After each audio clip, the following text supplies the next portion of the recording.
Queridos hermanos, aquí, junto con esta tentación de esperar frutos inmediatos de nuestro trabajo apostólico, está esta otra tentación: quedarse atrapado en las heridas del pasado. Quedarse atrapado en las heridas del pasado.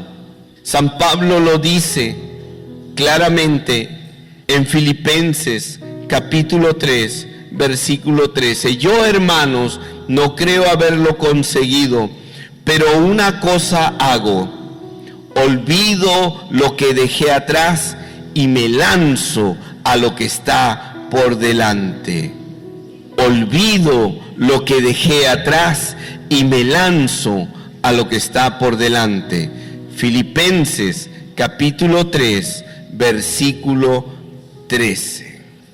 En esta cuarta tentación, quedarse atrapado en las heridas del pasado, es un enorme obstáculo que podemos encontrar en el servicio. Lo que yo perdí, lo que yo dejé, las personas que me fallaron, las personas que se fueron, ya no es igual que antes. Cuando estaba la hermana tal, el grupo brillaba, éramos 100 personas, ahora solo somos 5 personas. Y añoramos y miramos hacia atrás.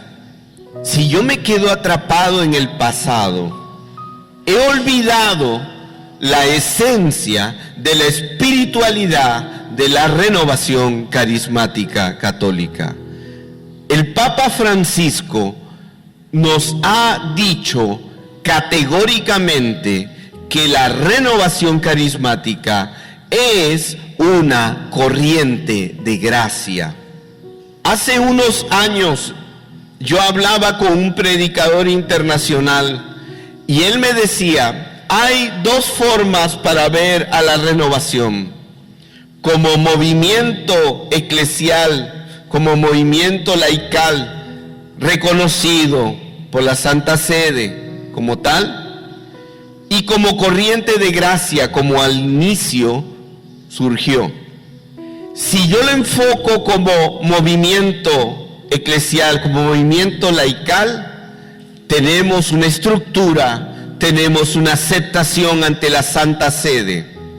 Pero si lo veo como corriente de gracia, veo que hay mayor apertura, libertad y reto. Y por bastantes años, entre los años 80 al 2000, no había una claridad. Algunos estaban a favor e insistían que somos corriente de gracia, y otros acentuaban, para poder posicionar a la renovación como movimiento en la iglesia, como tal, movimiento laical. El Papa Francisco ha venido y nos ha dado el título directo: somos corriente de gracia. Y esto alegra enormemente mi corazón, porque la estructura es importante, es necesaria, pero la estructura no es lo más importante. Porque al ser definidos como corriente de gracia, nos obliga a extendernos, no a cerrarnos en nuestro grupo, en nuestra zona, en nuestra diócesis. Nos obliga a salir, a abrir los brazos, a trabajar en nuestras comunidades, en nuestras parroquias, en nuestra diócesis. Nos obliga a comprometernos y trabajar en unidad. El único camino para poder evangelizar es extender puentes, abrir brazos, para poder trabajar en comunión con la diócesis, con nuestro obispo, con nuestros párrocos, con los miembros de la iglesia. La renovación no es una secta dentro de la iglesia. La renovación es una corriente del Espíritu Santo, decisión de Dios. Nunca fue un proyecto pastoral sesudo donde se sentaron un grupo de intelectuales a ver qué estrategia aplicaban para evangelizar en el siglo XX o en el siglo XXI. Fue una irrupción del Espíritu Santo en el mundo. Entró el Espíritu y sopló y nació la renovación. Y no podemos olvidar eso. Donde quiera que estemos, debemos de enfrentar nuestra identidad, que nace del bautismo en el Espíritu. El bautismo en el Espíritu es la experiencia inicial de un miembro de la renovación carismática, que frecuentemente se da después del seminario de vida en el Espíritu.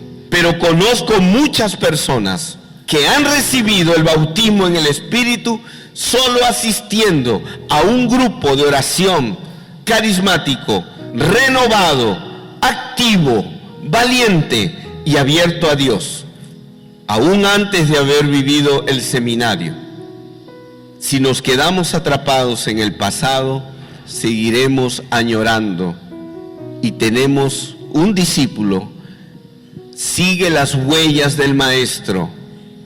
El Maestro camina, el Maestro está en marcha, el Maestro no se detiene. Y nosotros, sus discípulos, le seguimos donde Él va. Y el Maestro, en la persona del Santo Padre, el Papa Francisco, nos está retando. Salgan a las periferias, no se queden en los balcones contemplando, no balconeen la fe, para decirlo textualmente, no se queden mirando como espectadores cómo pasa la procesión de este mundo. Intervengan, sean agentes de cambio, involúcrense en su sociedad, utilicen el voto ciudadano para darle autoridad a aquellos políticos que defienden la vida y no a aquellos que ahora son financiados por un montón de ONGs ateas que van en contra de la vida. Nosotros tenemos una responsabilidad. No dejarnos llevar por un partidismo, no dejarnos llevar por una emoción, sino ver honestamente qué quiere el Señor de nosotros. Y en Lurín, en la diócesis de Lurín, tenemos que estar muy atentos a lo que nuestro pastor, nuestro obispo, Monseñor Carlos García Camader, nos vaya a pedir. Y lo que Él nos pida será de parte de Dios. Y lo que Él pida a la renovación carismática, tú y yo tenemos que estar dispuestos a hacerlo. Y a cambiar nuestros proyectos, y a cambiar nuestros planes, y a cambiar todo lo que tengamos que cambiar, porque yo estoy convencido que la voz de Dios es la voz de nuestros pastores. Equivocadamente, años atrás, yo escuché: la voz de Dios es la voz del pueblo.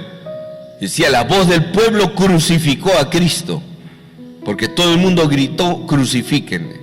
Pero la voz de mis pastores, el Papa, el obispo, el párroco, es la voz de Dios hablándonos. Y hay que estar muy atentos, porque yo estoy seguro que la renovación va a recibir un pedido, un encargo que tú y yo tenemos que hacer. Amén.